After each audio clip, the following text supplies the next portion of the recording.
Out of all the battles of the First World War, there was one that the French and German men who fought in it described it simply as hell. This battle was never meant to capture anything. It was designed to do one thing only, and that was to kill French soldiers faster than German soldiers died, month after month until France ran out of men. That place was Verdun. It lasted 302 days, making it the longest battle of the entire war. In those 10 months, the two armies fired around 60 million artillery shells at each other, which comes out to more than 2 shells every single second for 10 months straight. Around 300,000 men died there, roughly 1,000 every day, or about 1 every minute and a half. And to add insult to injury, when it was finally over, the front line stood almost exactly where it had been on the first morning. Neither side gained anything. But numbers like these, well, they can't really explain why veterans of other terrible battles still considered Verdun to be something different. For that, you have to come down and look at what was happening on the ground. Men lived for weeks next to their own dead,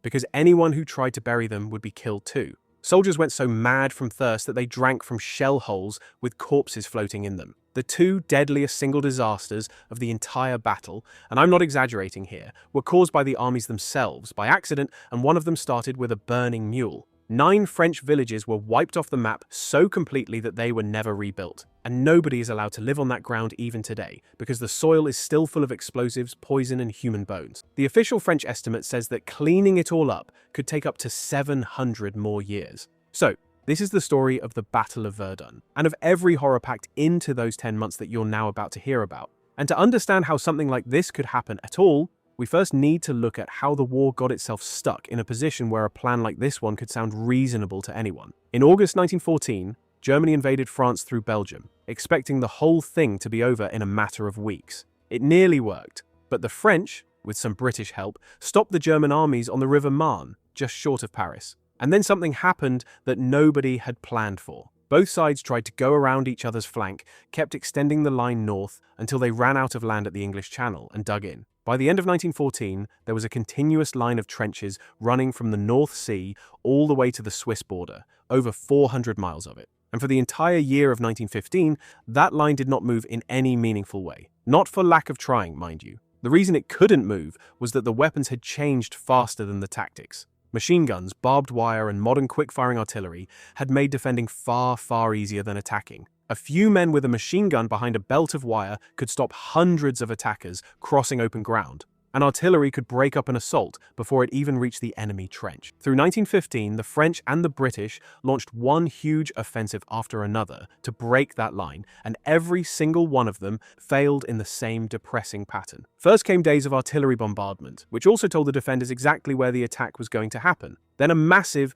and costly infantry charge across the open ground, which at best captured the first enemy line. Then the whole thing would collapse in front of the second line because the attackers were exhausted and battered, while their own guns couldn't reach that far to support them, nor could go forward over the shattered terrain by the previous bombardments. And then came the counterattack, which pushed the surviving attackers more or less back to where they had started. This is how hundreds of thousands of men died in 1915 for gains measured in yards. Now, here's where Verdun starts to take shape, because at the end of 1915, Germany had a problem, and that problem was time. Germany was fighting France and Britain in the west and Russia in the east, both at the same time. And the side it was fighting against had more men, more industry and more resources. And on top of all that, the British Navy had cut Germany off from overseas trade with a naval blockade, which meant that if nothing changed, Germany wasn't going to lose in some dramatic final battle. It was just going to be slowly ground down, year after year,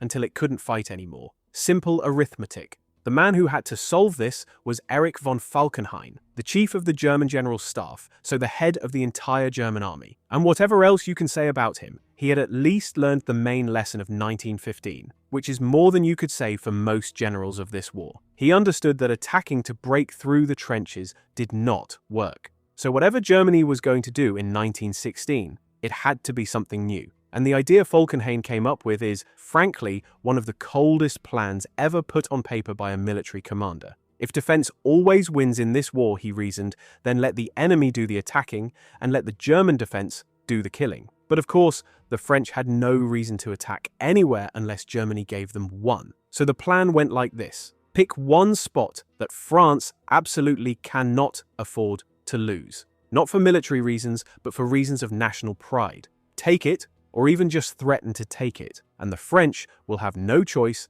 but to throw their army at you, attack after attack after attack, to get it back. The Germans would sit on the good ground with a massive concentration of artillery and simply destroy wave after wave of French counterattacks as they came in. The goal was not to gain ground. Ground didn't matter at all in this plan. The goal was to kill French soldiers faster than German soldiers died, for as long as it took, until the French army was bled dry and France had to make peace, which Falkenhayn supposedly described it as bleeding France white. Falkenhayn needed a place the French would defend at any cost, and Verdun checked every box, 3 of them to be exact. First, geography. The French line at Verdun bulged out into German-held territory, what military men call a salient, which meant the Germans could attack it from 3 sides at once. Second, supply. And remember this one, because it matters for everything that comes later. Verdun was connected to the rest of France by exactly one ordinary road, running about 50 miles from the town of Bar-le-Duc, plus one narrow-gauge railway. That was it. The main rail lines into the city had been cut earlier in the war, all sat within range of German guns. The German side of the front, meanwhile, had a whole network of proper railways right behind it. Third, and this was the heart of the trap, symbolism. Verdun meant something to the French that no other town on the front did. Way back in the year 843, the Treaty of Verdun is pretty much what created France and Germany as separate countries in the first place. Then in the War of 1870 against Prussia, Verdun was one of the last French fortresses still holding out. The name itself stood for French pride and French resistance. No French government could abandon Verdun and survive the national humiliation, and the Germans were counting on that. And on top of those 3 reasons came a few practical bonuses. The land around Verdun was wooded hills, perfect for hiding a massive artillery buildup. The winter fog hid the movement of troops, and the French forts sat on hilltops. So if the Germans took them, every French counterattack would have to go uphill, straight into German guns. Now, before going into the horrors when this battle began, let's start with the great irony first. On paper, Verdun was the most heavily fortified place in France. After the humiliation of 1870, the French had spent decades and a fortune building a double ring of concrete forts and strongpoints on the hills around the city, about 28 of them in total, and the whole system was designed so that the artillery of each fort could cover its neighbors. So, an attacker going after any one fort would be shredded by the guns of 2 or 3 others. The crown jewel of the ring was Fort Douaumont, sitting on the highest ground of the entire future battlefield. And this fort is a giant of reinforced concrete buried under meters of earth, considered by both sides to be the strongest fort in Europe.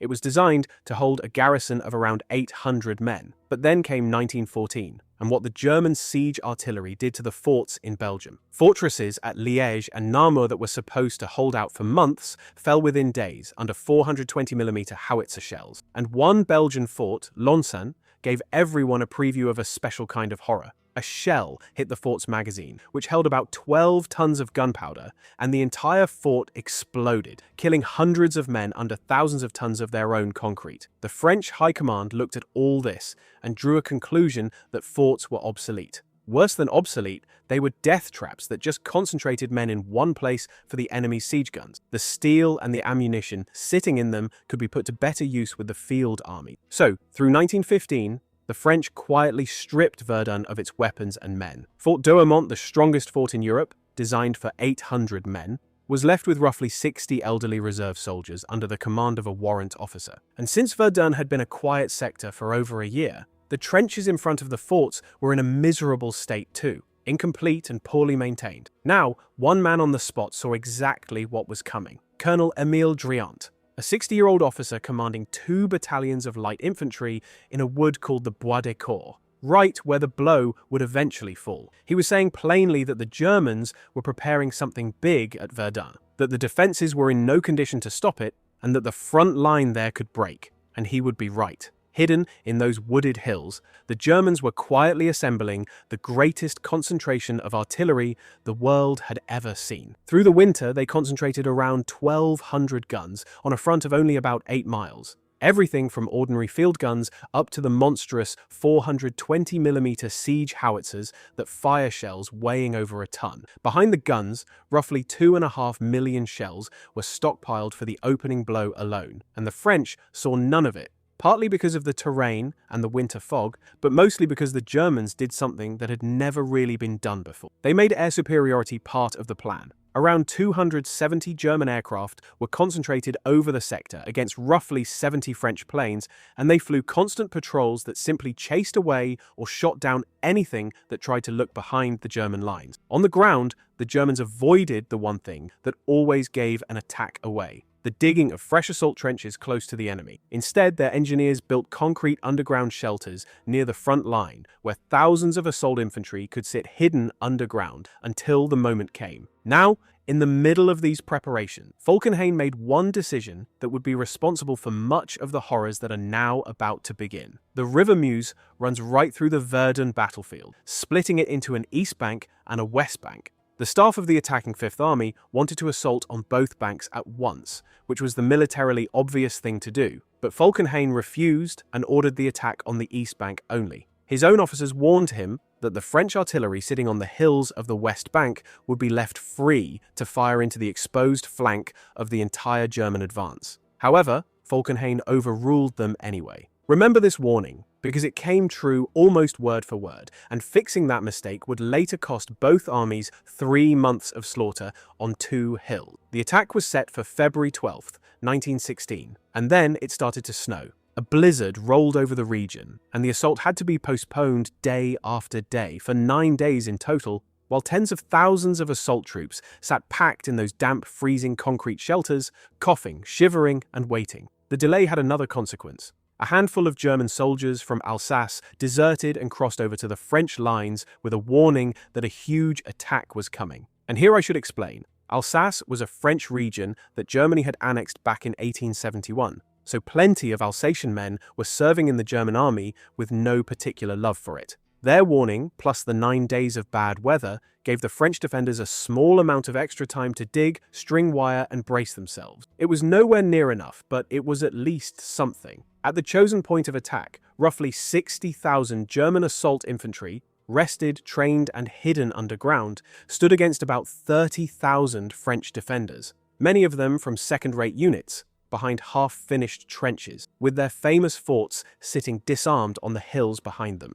On the morning of February 21st, the weather finally cleared, and at 7:15 a single German naval gun sitting more than 20 miles from Verdun fired the opening shot of the battle. The shell crossed those 20 miles and came down in the city itself, right next to the cathedral, and then the 1,200 guns opened up together. What followed was the heaviest artillery bombardment in the history of the world up to that point. It went on for about 9 hours without a pause. Roughly 1 million shells fell on the first day alone, on a front only about 8 miles wide. The German gunners worked through the French positions systematically, one layer at a time. First the front trenches, then the communication lines running to the rear so no messages and no reinforcements could move. Then the French artillery positions, and finally the woods where the French infantry was sheltering. A dugout would take a direct hit. The men nearby would claw their buried comrades out with their bare hands, and then the next shell would bury them all again. Some men were buried and dug out several times in a single day. Others were simply gone, with nothing left to find.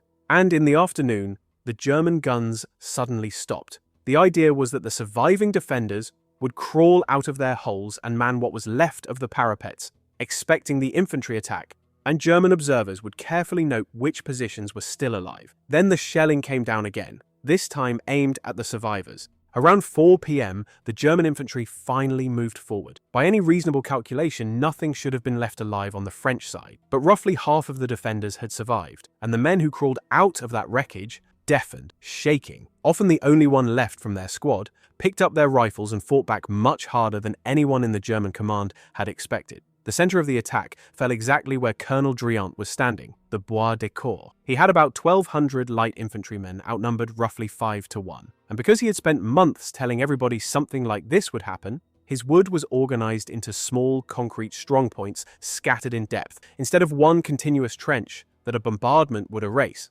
His men held that wood for a full day and single-handedly wrecked the German timetable. On February 22nd, the Germans came again, this time with flamethrowers, and the wood finally fell. Dryant was shot in the head while helping a wounded soldier. Of his 1,200 men, about 118 made it out. Verdun was the first mass use of the flamethrowers in the history of war. The Germans deployed 96 flamethrower teams. They were used to burn the surviving defenders out of fortifications. French survivors described the horrors of men running toward the rear with their clothes and hair on fire. By February 24th, the entire outer French line, about 8 miles of it, had collapsed. The divisions that had been holding it did not retreat, because there was, for the most part, nothing left to retreat. They had effectively ceased to exist. Behind the front, columns of civilians were fleeing south in carts through the snow, passing fresh French troops marching the opposite way. When the news reached Paris, Prime Minister Briand drove through the night to Joffre's headquarters and told him in plain terms that abandoning Verdun would mean his immediate dismissal. And so the order that went out to the troops was simple: fight to the death while awaiting reinforcement. This was exactly what the Germans wanted. But here's the detail that already in week 1 should have worried Falkenhayn.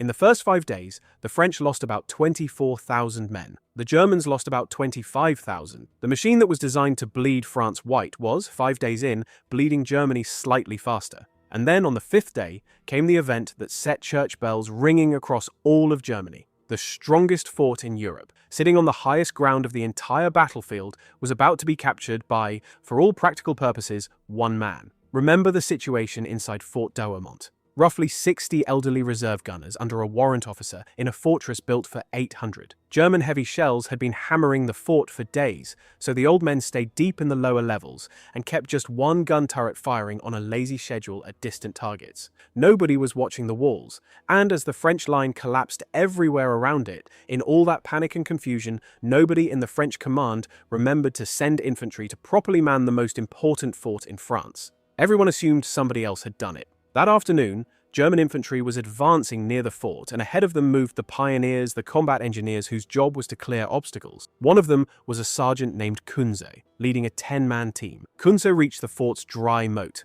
a deep ditch surrounding the whole structure, and found that German shells had knocked a hole in the defenses above him. So he had his men form a human pyramid, and he climbed inside. At this point, his men decided that climbing into an enemy fortress through a shell hole was a bad idea, and they refused to follow. So Kunze went in alone inside the strongest fort in Europe. He wandered through the black corridors with no idea of the fort's layout until he walked in on the turret's crew. 4 French gunners, so focused on their work that they hadn't heard him coming, took them prisoner and locked them in a room. Then he kept exploring, found the mess hall, and since he had been fighting since morning, he sat down and ate a meal while his prisoners watched him. This is the documented capture of Fort Douaumont. A while later, German officers from the advancing infantry arrived with small parties of men, worked their way in, and rounded up the rest of the garrison, most of whom had no idea the enemy was inside until it was too late. Germans took the fort without a single casualty. Douaumont was the highest observation point in the region, meaning German artillery observers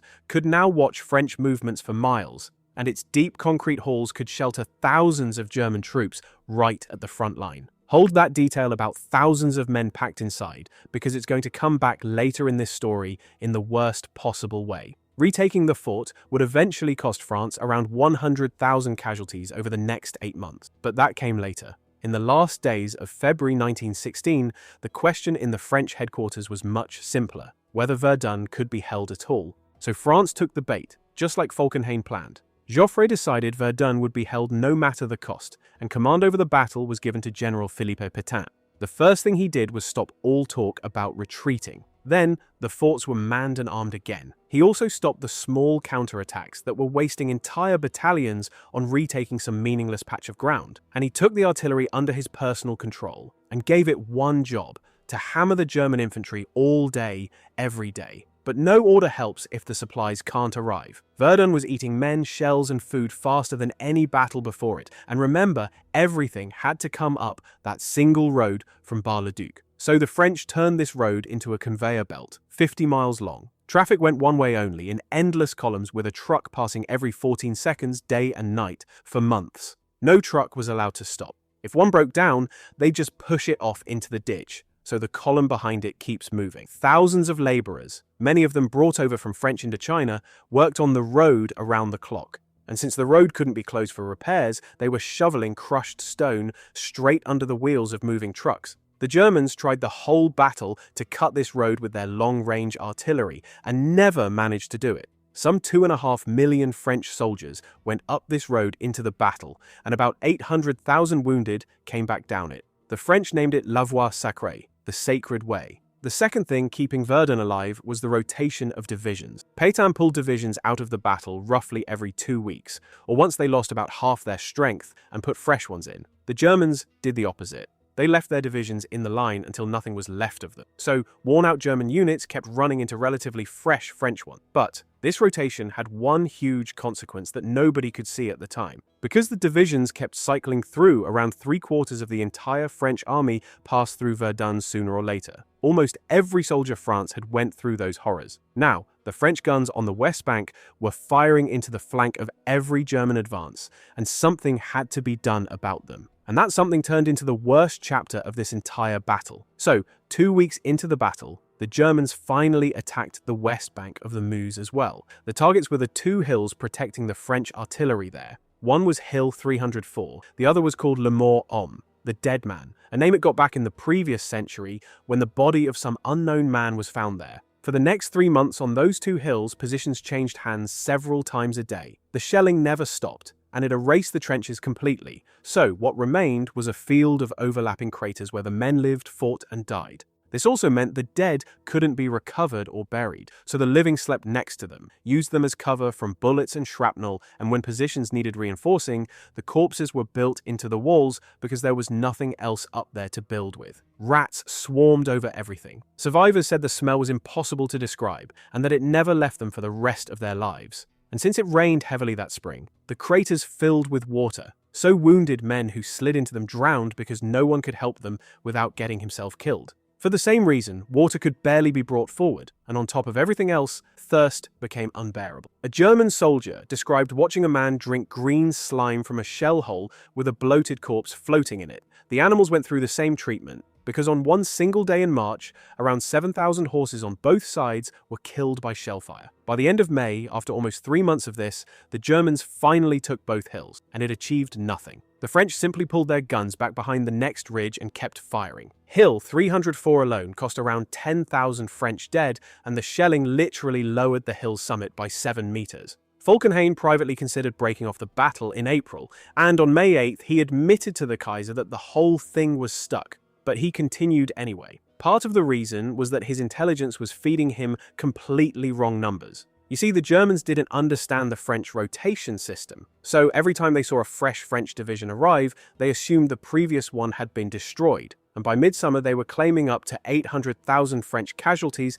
against 225,000 German. In reality, French losses were only about 10% higher than German ones. Meanwhile, on the other side of the river, inside captured Fort Douaumont, the Germans were about to go through their worst single day of the entire battle, and the French army would have nothing to do with it. Senegalese colonial troops, soldiers recruited from French West Africa, were used as shock troops in assaults trying to take the fort back. And they were massacred. However, the Germans had packed about 3,000 soldiers into the fort designed for 800 men, because it was the only really safe shelter on the whole east bank, with French shells falling on everything outside around the clock. And those 3,000 men were living on top of stacked ammunition, hand grenades, French shells left behind, and barrels of flamethrower fuel. On May 8th, at around 4:30 in the morning, a group of soldiers was brewing coffee, and since there was no firewood inside a concrete fort, they were burning gunpowder taken out of grenades, on top of cases of artillery propellant. The fire got away from them and reached the flamethrower fuel. Thick black smoke started filling the lower corridors, and men with faces black from soot came running up the stairs out of the darkness. And the troops on the upper levels, seeing black faces charging at them out of the smoke, concluded that the French colonial soldiers who had been attacking the fort those days had somehow broken inside. Someone shouted that the blacks are coming, and they began throwing grenades down the corridors at their own comrades. Those grenades set off the stored French shells, and those set off the grenade and detonator stores. 3 massive explosions followed inside a sealed concrete box full of people. The official count was 679 German dead and around 1,800 wounded, without a single enemy soldier being involved in any of it. And because the French shellfire outside never let up, the bodies couldn't be carried out for burial. So the Germans walled them up inside one of the fort's gun chambers, where they lie to this day. 2 weeks later, on May 22nd, the French launched the attack with around 12,000 men against the fort. and some of them made it to the top of Douaumont itself. But then German artillery came down, cut them off from support, and within 36 hours, roughly half of the attacking force was dead, wounded, or captured. The fort stayed German, and about 6,000 men had been spent on nothing yet again. The Germans could now return to the main event, the push toward the city itself. The next obstacle standing in their path was the smaller brother of Douaumont, Fort Vaux. And what happened there over 7 days in June was perhaps the most horrifying episode of the entire First World War. Now, Fort Vaux was about a quarter of Douaumont's size, built for a garrison of around 150 men. Its artillery had been stripped out, and its concrete had already been broken in 7 places by heavy shells, with the breaches plugged with sandbags. Inside were around 600 men, 4 times more than the fort was built for, and many of them were wounded or stragglers who had drifted in from destroyed units. The commander was Major Raynal, 49 years old, so badly wounded earlier in the war that he walked with a cane and officially unfit for field duty, but he had volunteered for the fort posting. His entire communication with the outside world was 4 carrier pigeons, and the fort was being hit by around 8,000 shells every single day. On June 2nd, German pioneers worked their way up to the fort, used flamethrowers to silence the machine guns covering the moat, climbed onto the fort itself, blew open a steel door, and went inside. This became the first full battle fought inside a fortress in the entire war, so try to picture the conditions. Corridors about 3 feet wide, where 2 men could barely squeeze past each other in near total darkness. The French built sandbag barricades across those corridors, with small loopholes to fire through, and the Germans went at them with grenades. And a blast inside a narrow concrete tube gets amplified, so even if it doesn't kill you, it still bursts eardrums or knocks you unconscious. Bullets ricocheted off the walls, the air was full of smoke, and the dead and wounded stayed lying where they fell, among the men still fighting, because there was simply nowhere to put them. The Germans poured flamethrower fire down the tunnels, sealed the ventilation shafts, and pumped smoke and gas inside. At one entrance, the French even managed to capture a flamethrower and turned it against the Germans. And after 6 days of fighting like this,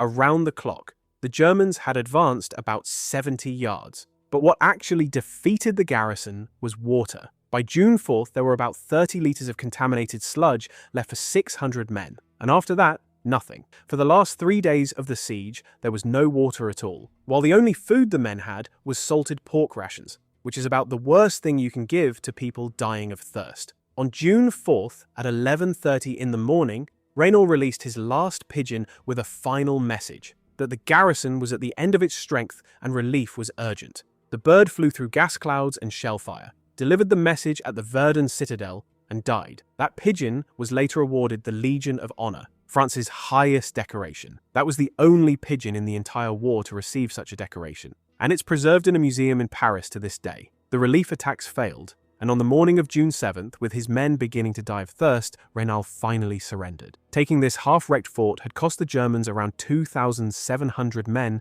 and 64 officers, so the first of the 3 obstacles had fallen. Next came the ridge at Fleury and Fort Souville behind it, and for that push the Germans were preparing their heaviest blow of the entire battle, along with a brand new poison to deliver it. Throughout the night of June 22nd, the German guns fired over 100,000 gas shells at the French artillery positions. But this was not the usual gas. It was diphosgene, a brand new agent the Germans called Green Cross, after the markings painted on the shells, and it was designed specifically to defeat the French gas masks of the time. Phosgene kills slowly. The gas burns the lungs, and the lungs respond by filling up with fluid over the following hours after the soldier inhaled the gas when he thought he was safe, sometimes a full day later. That night, over 1,600 French artillerymen were killed or wounded, and battery after battery fell silent, which was exactly the point, because the next morning around 50,000 German troops attacked on a 4-mile front. The village of Fleury fell, and the French line came within a hair of breaking completely. And in that crisis, one of the most famous sentences of the 20th century was born because Nivelle issued an order of the day to the troops that ended with the words, "You will not let them pass." That later hardened into the slogan, "They shall not pass." And by the way, history usually credits that phrase to Pétain, wrongly. Now, while all of this was happening, the battlefield itself was changing seasons. The men who had frozen in February were fighting in a heatwave by late June. The tens of thousands of corpses lying everywhere, which the winter cold had more or less preserved, were now rotting fast, and the stench hung over the battlefield so thick that French pilots said they could smell it from the air. The flies bred on the dead in such numbers that a man couldn't bring food to his mouth without swallowing them. And thirst came back too, worse than before, because now the summer sun was cooking the men in their shell holes on top of everything else. Fleury itself shows you better than anything what this battle did to the ground it was fought on. Between late June and mid-August, that village changed hands 16 times. And by the end of it, Fleury did not exist anymore. It's one of 9 villages around Verdun that were destroyed so completely they were never rebuilt. France officially declared them villages that died for France, and they are still uninhabited today, over a century later, because the ground underneath them is full of unexploded shells, chemicals, and human remains. The last German push came on July 11th, aimed at Fort Souville, the final fort before the city, with 300,000 shells and around 40,000 men. They tried the Green Cross trick again, but this time it achieved little because the French had rushed out improved gas masks that could handle diphosgene. Still, on July 12th, a small group of German soldiers fought their way onto the top of Fort Souville, and from that roof, looking south, they saw the city of Verdun and its cathedral sitting there in the distance. Those men were the only German soldiers in 10 months of this battle who ever laid eyes on the city they were bleeding for. Then, a French lieutenant named Dupuy scraped together about 60 men and threw them off the fort, while the French artillery, convinced that Souville had fallen, briefly shelled its own fort. That rooftop on July 12, 1916, was the absolute furthest point the German offensive ever reached, because now Germany's entire war was coming apart on 2 other fronts. By midsummer, the rest of the war caught up with Verdun. A massive Russian offensive in the east and the Anglo-French offensive on the Somme, which opened on July 1st, pulled German divisions and heavy guns away, and the Verdun offensive simply ran out of fuel. At the end of August, Falkenhayn was dismissed, and his replacements, Hindenburg and Ludendorff, took one look at Verdun and stopped all attacks there for good. But after half a year of announcing victories, Germany couldn't politically walk away from the battle either, exactly like France couldn't abandon the city back in February. So, the trap Falkenhayn built for the French now held both armies, and by this point both armies were breaking down mentally. Verdun produced shell shock on a scale no battle ever had. The reason was that this battle allowed no mental pause at all, no quiet sector, no safe rear area.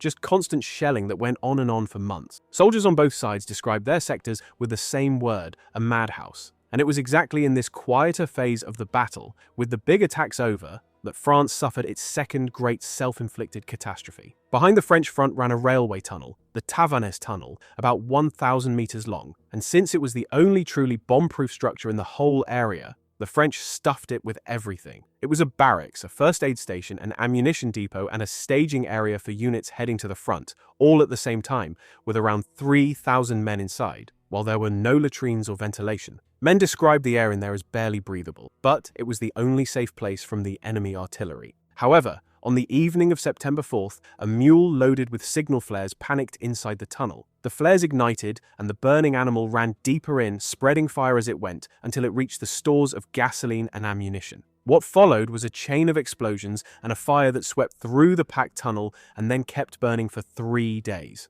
Rescue was simply impossible. There was nothing anyone could do from outside except wait for it to burn out. At least 500 French soldiers died inside, and the men who did escape the flames ran out of the tunnel entrances straight into German shell fire, because those entrances had been regular targets for German artillery the whole battle. The French censored the disaster so completely that the Germans never even learned it had happened. In the autumn, it was the French turn to attack, and this time they did it differently. Instead of throwing infantry at concrete, they started with the guns. Around 650 of them were massed on a narrow front, including 2 brand new 400mm railway guns. Then the French pulled a simple trick. They fired the exact barrage that normally comes right before the infantry attacks, and when the German batteries opened up to break the assault they thought was coming, they revealed their positions, and French counter-battery fire destroyed over 40% of them before the real attack even started. On October 24th, the French infantry went forward behind a creeping barrage. French Moroccan colonial troops retook Fort Douaumont in a matter of hours because the 1-ton shells of those railway guns had already smashed through the fort's roof and forced most of the garrison out.